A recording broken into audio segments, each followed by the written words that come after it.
Bon allez, c'est parti, on a ramené la pompe, on s'est branché sur le retour des radiateurs et là on est en train d'aspirer. Alors là on a fait un appel d'air pareil dans un seau, comme ça on fait un appel d'air sur le départ. Alors oui, toute l'installation est en PER, c'est pas ouf du tout, mais bon, on peut pas tout changer, hein. Mais en tous les cas, voilà, on a fait un appel d'air sur le départ, on a branché le retour sur l'aspiration de la pompe et de là on refoule et on vidange tout. Voilà, donc là tu vois on vidange tout ici.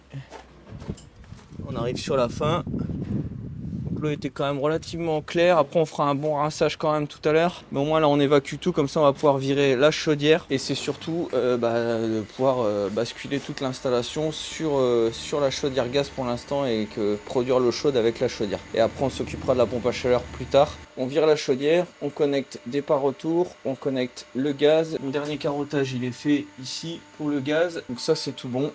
Voilà, donc là maintenant, une fois que tout est vide, on dépose la chaudière, on coupe l'eau, on vire tout et on va attaquer tout ce qui reste à finir ici. Donc raccordement départ retour, la fumisterie, déconnecter les tuyaux qui servent plus, reconnecter l'eau chaude, l'eau froide au niveau du nouveau ballon. Et puis bah écoute, après tout remettre en eau, faire un bon rinçage, pas oublier de mettre les thermomètres aussi quand on va mettre en eau. Normalement ça devrait le faire, donc ça va être une journée assez intense. Le transfert c'est toujours un petit peu entre guillemets stressant. Normalement tout devrait bien se passer, mais il faut pas qu'on perde de temps. Donc allez, on y va, on se met en route.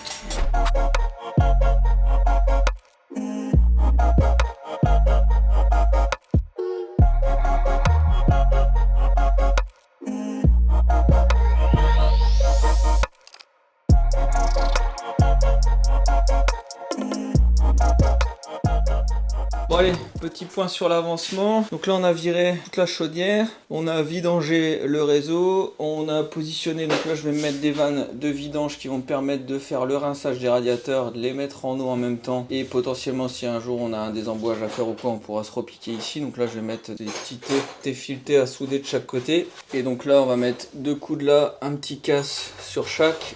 Et ça va venir se repiquer là, donc ça c'est bon. Le gaz, il est soudé, donc là comme je t'ai dit, hein, on fait ce qu'on peut, parce que là avec ce qu'il y a, là c'est pareil. Là avec les trifouillages qui a été fait, j'ai pas eu le choix que de mettre un bouchon là, parce que si je commence à essayer de me reprendre là quelque part, franchement c'est sûr c'est fuite assurée. Donc là je préfère assurer le coup. Pas très beau, mais là, malheureusement, à moins de tout refaire. Mais là pour l'instant, ce qu'il faut c'est qu'on puisse remettre en route et qu'il puisse avoir de l'eau chaude et du chauffage. Donc si tu commences à t'aventurer sur des trucs un peu space, voilà, tu vois ça c'est pas très commode du tout. Et si c'est ce genre de truc, tu vois, comme t'as des boulettes de soudure et tout, si je veux remettre un bouchon là, enfin c'est une galère. Donc là on a épuré le tout, on a enlevé les tubes qui servent pas, on a passé le gaz, on a tout remoussé, on a tout coupé à ras. Tu vois, bien propre, voilà, au niveau de l'isolant. Là, forcément, le gaz, pénétration dans un mur, toujours gainé, donc il est gainé d'un bout à l'autre. On a fini la fumisterie, donc là, on a mis la ventouse dehors. Je te montrerai ça plus tard quand je mettrai en service la PAC dehors. Donc là, ça y est, franchement, c'est tombé nickel, je suis super content. Franchement, on a emboîté le tout, c'est rentré tout seul. On finit ça pour pouvoir après laisser fermer la tuyauterie ici au niveau du ballon tampon, je vais laisser fermer. Et on va faire le rinçage des radiateurs directement par ici. Comme ça, toute notre tuyauterie ici sera remplie. On va faire radiateur par radiateur, donc on va ouvrir un radiateur, après un deuxième, un troisième, un quatrième en fermant les têtes à chaque fois, laissant qu'une tête ouverte, comme ça on fait circuler radiateur par radiateur. Une fois que tout est rincé, on aura une grosse partie qui sera en eau. Je rouvrirai de ce côté là pour mettre en eau ma canalisation ici, donc comme ça j'ouvrirai au niveau de ma bouteille et ça mettra en eau ma bouteille. Mais ce que je veux faire avant c'est la remplir une fois et la vider pour la dégraisser. Enfin, la dégraisser, c'est surtout enlever potentiellement les graisses, les huiles, les trucs comme ça, s'il y a un peu d'huile ou des copeaux ou des trucs comme ça, au moins je la remplis une première fois en eau et on la vidange complet. Et donc ici, pendant que Raph s'occupait de l'autre côté, là j'ai fini l'eau chaude. Là j'ai connecté l'eau chaude sur le disconnecteur, le tout isolé, hein, donc forcément toujours en non fendu. Dès que je peux mettre du non fendu, je mets du non fendu. Donc tu soudes à un côté, t'enfiles ton isolant, tu le rétractes un peu, tu le tires comme ça un petit peu. Tu chauffes, enfin tu soudes ton deuxième raccord et au moins t'as pas d'isolant fendu, c'est beaucoup plus pratique. Ici je l'ai pas fait parce que comme j'ai des trucs, il y en a partout à faire, donc là on va le faire du fendu. Mais dès qu'on peut sur des longueurs suffisamment droites, tu vois, enfin longues, là on met du. Alors ce qui est chiant c'est que cet isolant là il est pas terrible, franchement il se forme pas bien, tu vois, il y a un peu, tu vois, il fait des trucs un peu bizarres. En fait il est pas, c'est du 18, mais tu vois, et tu le vois, hein, c'est du 18, mais il prend pas vraiment la forme du 18. Il est un peu bizarre. bizarre celui-là.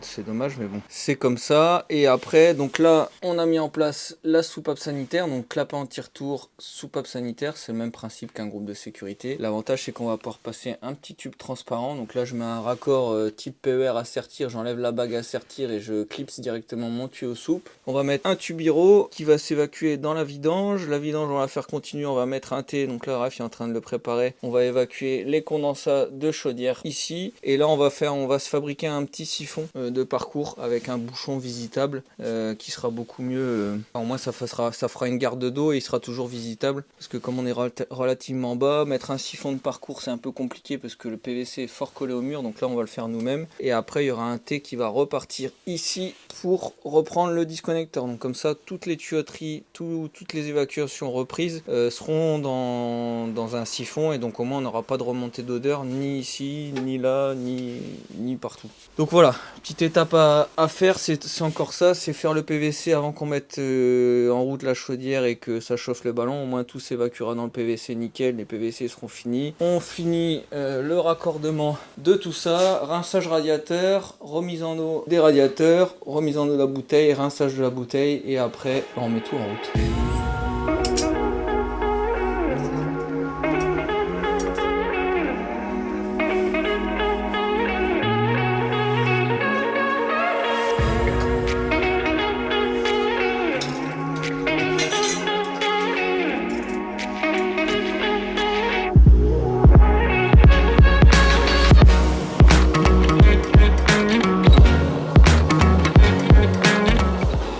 Bon allez, on attend que le décapant se transforme. Donc là c'est une pâte pré-étamée pardon. Et donc là tu vois, à un moment donné il change d'état. Donc c'est à dire que le pré-étamage s'est fait sur le tube.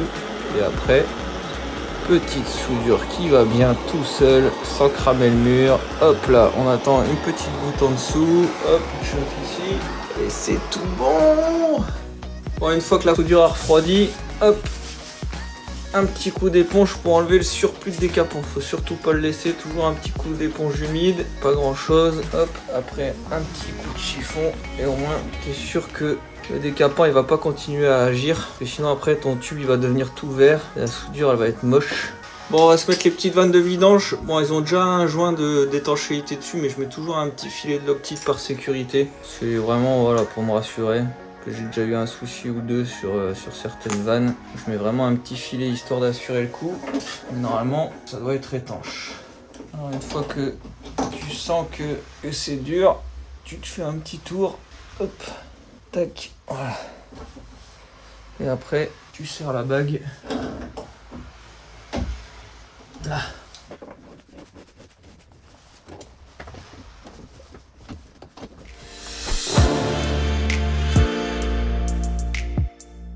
Là on va faire le rinçage des radiateurs, donc ça c'est branché au robinet de puisage, comme ça on envoie l'eau dans le départ radiateur, voilà, et là on va brancher une évacuation qu'on va balancer dans le vidoir. On se branche la vidange, comme ça on envoie de l'eau propre dans les radiateurs, départ radiateur, et ce qui va revenir du retour de radiateur va repartir à l'évacuation parce que ici, les tuyauteries là, on a fermé les vannes de l'autre côté au niveau de la bouteille de mélange, donc là on va vraiment remplir, on va vraiment envoyer et revenir et évacuer par ici.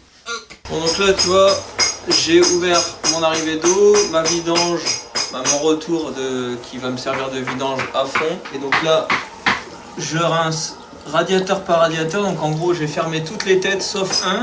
Une fois que l'eau sortira bien claire et pas un peu marron comme ça là, j'en rouvre un autre, je referme celui qui était ouvert et ainsi de suite. Et au moins tout mon réseau sera totalement rincé, sachant qu'on a déjà fait un désembouage. Avant de changer la chaudière, on avait fait un désembouage, on avait remis la chaudière en route, l'ancienne chaudière en route, et on avait fait circuler du produit pendant 1 semaine et demie. Pour vraiment dissoudre les bouts qui auraient potentiellement pu rester en bas de radiateur. Donc là maintenant rinçage complet, boucle par boucle. Là l'avantage c'est que là tu vois avec mes vannes de service de vidange, bah, c'est génial, c'est que je fais ce que je veux et ça va me servir en même temps de bien mettre en eau tous mes radiateurs partout, ça va tout bien mettre en eau nickel, j'aurai un petit peu de purge à faire à chaque radiateur et pareil avant de mettre en service, j'ouvrirai au niveau de ma bouteille de mélange pour mettre en eau toute ma tuyauterie ici, comme ça j'aurai plus d'air, je serai complètement en eau partout et j'aurai beaucoup moins de mal à la mise en service, j'aurai pas d'air qui va m'empêcher que ça circule bien. Voilà, là on est toujours sur le même. Et une fois que l'eau sort bien claire, bah écoute, ainsi de suite, jusqu'à temps qu'on termine et qu'on puisse rouvrir pour ralimenter en eau propre cette canalisation. Tiens, regarde, on est toujours sur le même là. Hein.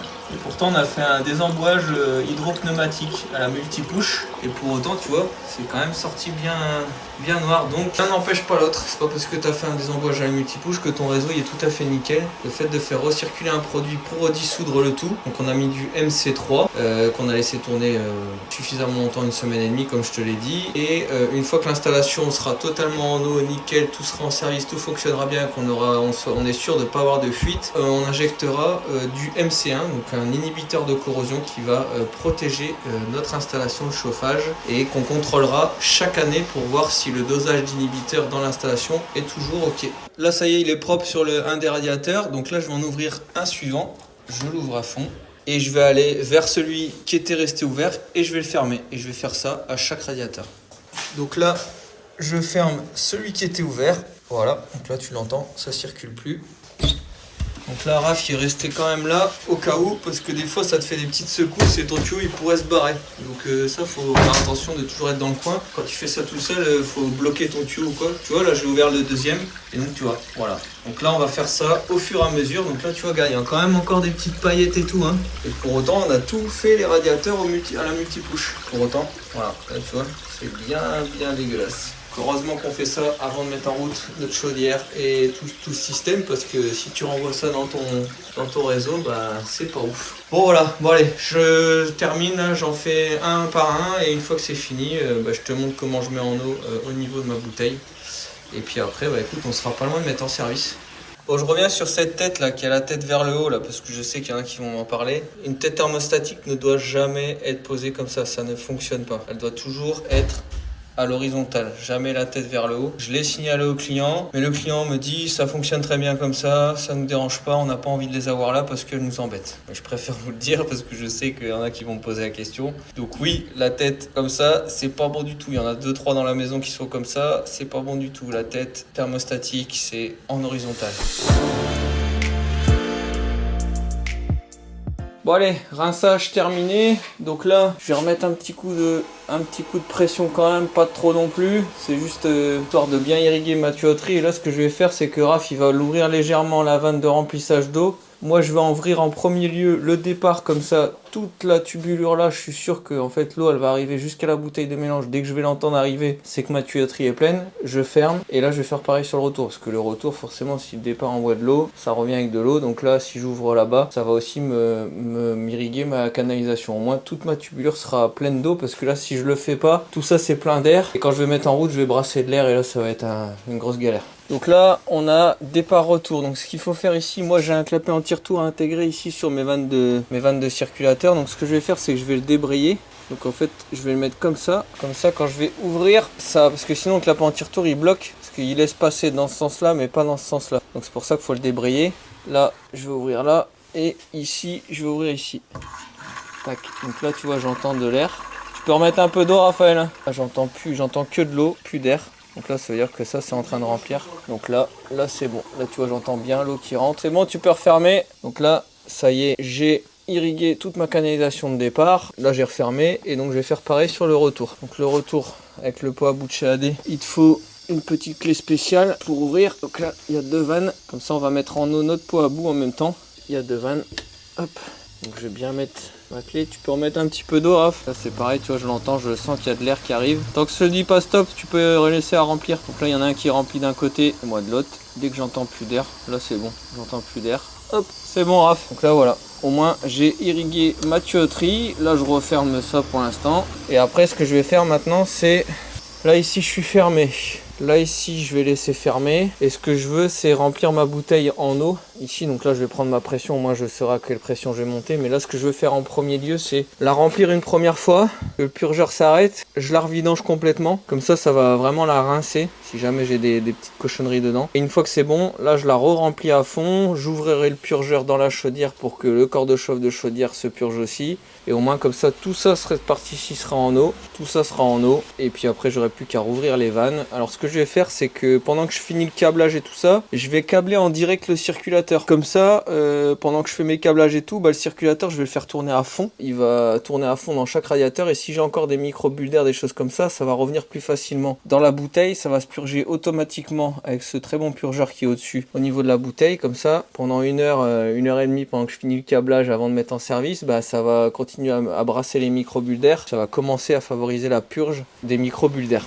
Et après, bah, une fois que j'ai fini, je raccorde le circulateur en provisoire sur la chaudière, parce que là c'est la chaudière qui va me gérer le chauffage pour l'instant. Donc je la mets en provisoire sur la chaudière. Il faut que je raccorde le bus aussi au niveau de mon récepteur sans fil, comme ça il va capter le thermostat, et c'est ce qui va faire que je vais faire tourner ma chaudière. Pour moi elle va me produire l'eau chaude, le chauffage pour l'instant, et prochaine étape quand je reviendrai c'est de mettre en service la pompe à chaleur et de tout paramétrer nickel, mais ça je te montrerai plus tard. Donc là je vais faire tout ce que je t'ai dit, et puis on se retrouve tout à l'heure quand tout sera ok. Bon, petite particularité aussi, j'ai enlevé les vases d'expansion de la chaudière et de l'unité intérieure de la pompe à chaleur, parce que ça sert à rien, parce que j'ai mis un vase externe, donc ça sert à rien de laisser les vases à l'intérieur, hein. Je vous le dis tout de suite, ça va plus vous causer des problèmes qu'autre chose. En plus vous gagnez de la place, c'est-à-dire quand vous venez pour du SAV, ben il y a beaucoup plus de place ici. Là c'est pareil, je gagne beaucoup de place. T'as vu, il y a les petites gaines électriques, tu sais, que j'avais fait passer par le trou là, qui arrivent directement ici, donc ça c'est cool. On va pouvoir enfiler les câbles, ça va être nickel, bien propre. Donc en plus je gagne de la place pour enfiler mes câbles, je gagne de la place parce que si je dois intervenir, j'ai plus le vase, donc franchement tu gagnes énormément de place. Et sur la chaudière c'est pareil. Donc voilà, moi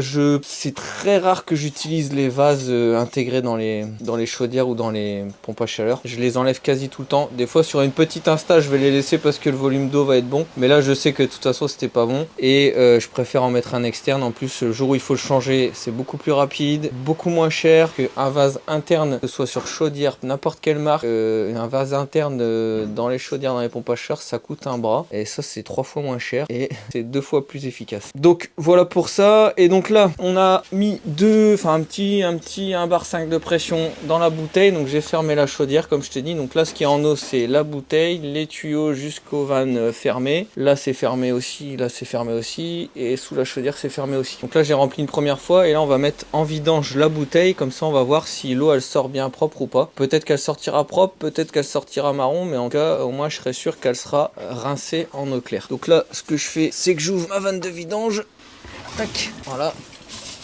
Donc là ça va se vidanger, ça va se purger, et on va aller voir ce qui sort dehors. Donc là on va regarder si l'eau est propre ou pas.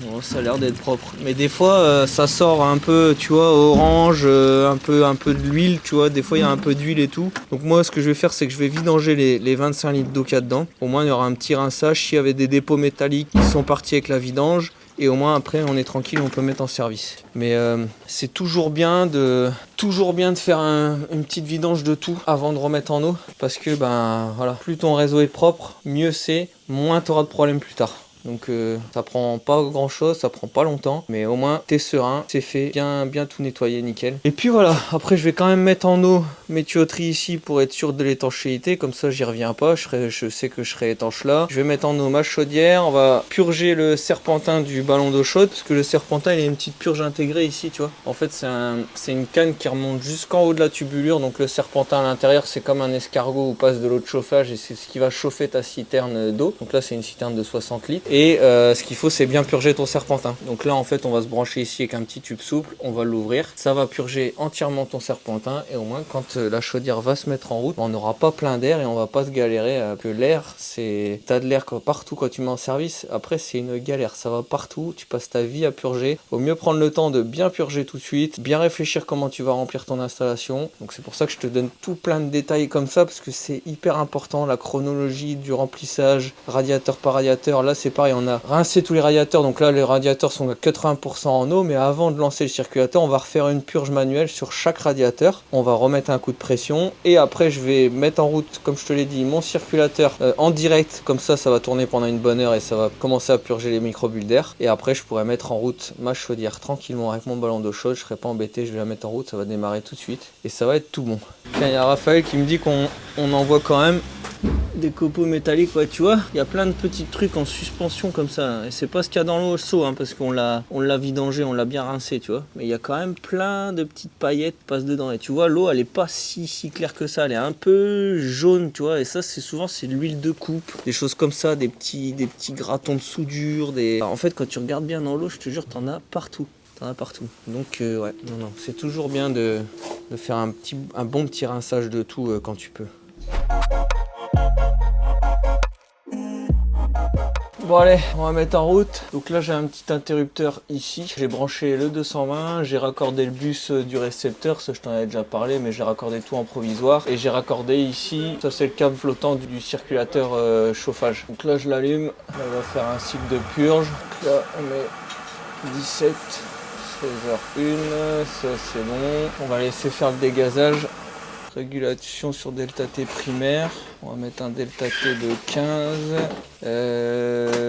L'installation était bien en gaz naturel. Le produit était installé avec un conduit horizontal, oui. Que la longueur de tube ne dépasse pas les 5 mètres, oui. Ok, bon, on va laisser faire son mode de purge. Donc tant que le dégazage n'est pas terminé, de toute façon tu peux rien faire pour l'instant, tu la laisses tourner. Comme le récepteur est activé, je vais pouvoir mettre en route le thermostat. Bon là, elle vient de démarrer et tu vois, elle t'affiche un truc comme ça. Donc ça c'est quoi? Je me suis déjà fait avoir la fois dernière, j'avais cherché. En fait c'est juste que c'est la date de mise d'entretien qui est pas bonne. Donc normalement on devrait la retrouver dans les réglages, dans le menu installateur. Donc là tu tapes le code 17 et en fait il faut régler, tu vois, la date de... Ouais bah c'est ça en fait, c'est la date de... Oui, enfin c'est pas très bien, si c'est la date de service, en fait il faut la mettre dans un an. Comme ça en fait dans un an il va afficher un... Comme quoi il faut faire l'entretien. Mais ouais j'aurais plus mis, tu vois, date du prochain entretien ou un truc comme ça, mais... La fois dernière ça n'avait pas affiché ça comme ça, je sais plus pourquoi, mais ouais c'est ça en fait, c'est la date du prochain entretien en fait, tu vois. Il me l'affiche plus là. Ça c'est toutes les infos en fait, ça te permet d'avoir ta puissance, ta modulation de puissance, ta pression, ta température de consigne départ, ta température de départ, ton circuit primaire, ta valeur de consigne ECS, ta température de ballon actuelle, le débit de circuit primaire, position de la 23 volts en ECS, la vitesse du ventilateur, etc. Tu peux vraiment avoir pas mal d'infos. Tu vois, je te disais tout à l'heure, quand tu vas sur le thermostat et que tu appuies tu vas dans réglage, dans le menu installateur, donc là le code c'est 0 sur le thermostat. Tu vois, c'est date d'entretien en fait, c'est là qu'il faut régler. Et il faut que tu mettes un an de plus. Sinon en fait, quand tu mets en route le thermostat, souvent la date elle est pas bonne et ça t'affiche justement ce petit truc là. Donc là, une fois que tu as rentré ça dans celui-là, après il n'y a pas de souci, il n'y a plus de souci, c'est bon. Et l'autre chose qu'il faut regarder, c'est comme j'ai branché le circulateur sur la borne optionnelle, donc la borne optionnelle, je vais te la montrer. Ça, on va plus le raccorder là après, mais là c'est du provisoire. Là tu vois ici, on a raccordé le circulateur ici. Donc ça c'est une borne en 220 qui est optionnelle. Et elle a plusieurs paramétrages possibles. Donc on va vérifier ensemble que ce soit le bon et que ce soit pas par exemple sur le paramétrage du bouclage. Parce qu'en gros ça pourrait fonctionner pendant un temps et puis tu pars et puis on t'appelle 2 heures après en disant bah je comprends pas, ça chauffe plus. Donc ça viendrait juste de là. On va regarder ensemble. Ce qu'on fait c'est qu'on va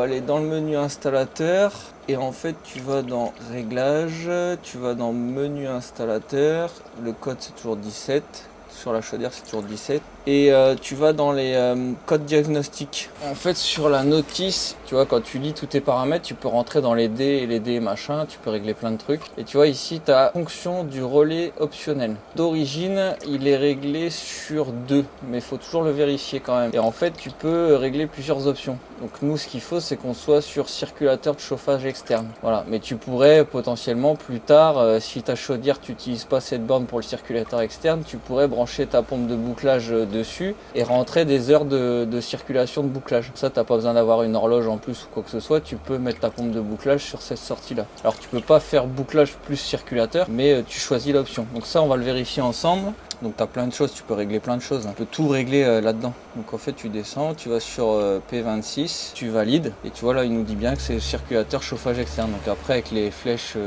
plus et moins, tu peux changer la fonction. Donc là, on est OK. Donc ça, toujours vérifier parce que ça m'est arrivé une fois qu'elle a été enclenchée en bouclage. Tu pars et en fait on était dans les heures de bouclage, donc le circulateur de chauffage tournait et puis 2 heures après il s'est arrêté. Donc voilà, c'est les petits trucs à vérifier.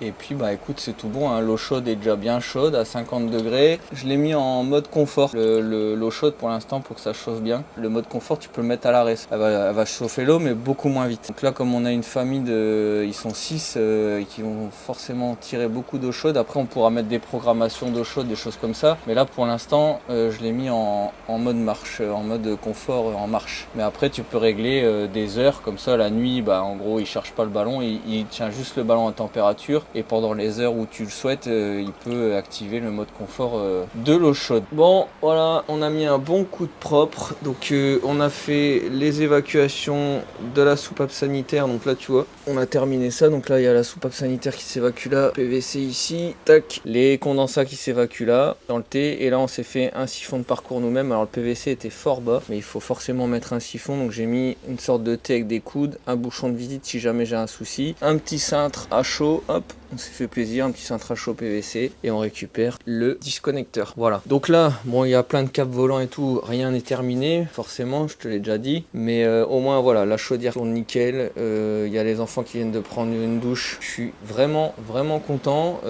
Tout s'est très bien passé. Donc voilà, au moins la bascule est faite. Donc il y a encore des finitions. Mais là, la prochaine étape, c'est vraiment mise sous azote pour tester les étanchéités de liaison frigo, tirage au vide et puis après mise en service de la PAC, tout le paramétrage, tout le câblage, le tableau électrique là-bas à terminer. Donc il y a encore pas mal de boulot, mais franchement, je suis bien content. L'intérêt, c'est ça, c'est que même quand t'as pas terminé, tu peux déjà basculer ta chaudière, ce qui est beaucoup plus facile à faire que quand tu as une PAC. Tu peux sans souci justement mettre en route ta chaudière avant, comme ça tu es tranquille, le réseau fonctionne et puis après tu peux limite venir finir tout ton install de pompe à chaleur. C'est-à-dire que tu viens en priorité mettre ta chaudière, ta bouteille, alimenter ton départ-retour radiateur ou plancher chauffant. À partir du moment où tu as isolé ton ballon tampon, tu peux potentiellement ne pas mettre l'unité extérieure, intérieur, etc. Faire tout le reste après. Et au moins ta chaudière elle tourne, t'es tranquille et puis tu finis le reste plus tard quoi. Voilà. Donc là moi ça me permet de faire, voilà, là par exemple je vais partir 3-4 jours, ça marche, le client il est content et je peux venir après. Ça me laisse un peu de temps parce que comme on n'est pas beaucoup dans l'entreprise, forcément t'as pas toujours le temps de faire toute l'install tout d'une pièce quoi. Et donc voilà, à l'intérieur ça donne ça, nos petites vannes de vidange, le gaz est terminé. On a moussé aussi le trou pour les étanchéités à l'air et tout, donc on a tout moussé nickel, la pénétration de mur, la fumisterie là, on a quelques petites finitions encore à faire, un trou là à reboucher, mais dans l'ensemble c'est tout bon, on n'aura plus à intervenir au niveau de la pièce. C'est tout bon aussi, après les clients vont remettre des placards et tout ici, donc ça c'est pas gênant au niveau de la finition, mais voilà. Donc voilà pour aujourd'hui, désolé je suis un peu rincé là parce que je me suis mis un gros coup de presse pour que ça marche aujourd'hui. T'es jamais à l'abri que t'es une petite merde ou qu'il y a un truc qui marche pas. Donc là c'est bien, le transfert s'est super bien passé, les clients n'auront même pas senti qu'il n'y a pas eu de chauffage ni d'eau chaude parce qu'ils n'étaient pas là de la journée, là ils viennent de rentrer, tout fonctionne à merveille et ça quand ça se passe comme ça c'est génial. Tu peux pas toujours le faire, hein. Des fois c'est un peu galère, mais là je suis vraiment content parce que les clients en fait ce qu'ils m'ont dit c'est génial, c'est qu'en fait on change tout notre système de chauffage et à aucun moment on a eu des soucis d'eau chaude ou de chauffage, donc ça c'est top. Donc tu vois on s'est pris un peu la tête pour laisser la chaudière en place, mais au final les clients sont super contents et maintenant que la bascule est faite, je suis beaucoup plus tranquille. Je vais pouvoir passer à l'étape du câblage, de vraiment toutes les petites finitions, les petits trucs nickel, le paramétrage, la mise en service, voir la pompe à chaleur démarrer et tout, ça c'est vraiment aussi un kiff. Bon, allez, journée terminée, épisode terminé, on se retrouve prochainement pour la suite de l'installation.